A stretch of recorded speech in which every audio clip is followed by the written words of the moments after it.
بسم اللہ الرحمن الرحیم۔ السلام علیکم ورحمۃ اللہ وبرکاتہ۔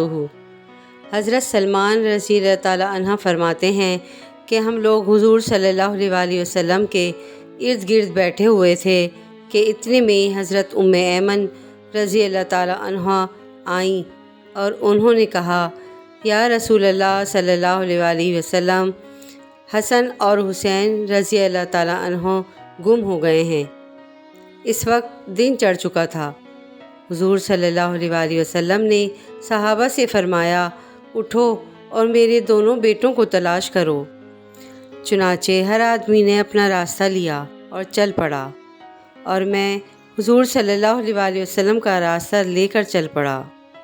حضور صلی اللہ علیہ وسلم چلتے رہے، یہاں تک کہ ایک پہاڑ کے دامن میں پہنچ گئے تو دیکھا کہ حضرت حسن اور حضرت حسین رضی اللہ تعالیٰ عنہ ایک دوسرے سے چمٹے ہوئے ہیں، اور پاس ہی ایک کالا ناگ اپنی دم پہ کھڑا ہے جس کے منہ سے آگ کی چنگاریاں نکل رہی ہیں۔ غالباً اللہ نے ناگ بھیجا تھا کہ بچوں کو آگے جانے سے روکے۔ حضور صلی اللہ علیہ وسلم جلدی سے ناگ کی طرف بڑھے۔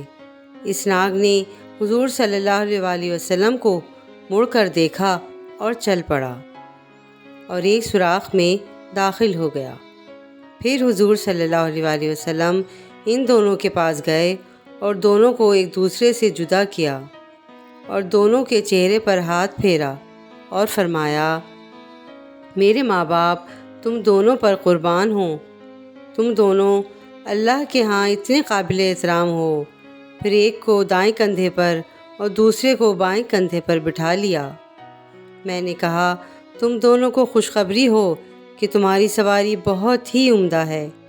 حضور صلی اللہ علیہ وسلم نے فرمایا، یہ دونوں بہت عمدہ سوار ہیں اور ان کے والدین دونوں سے بہتر ہیں۔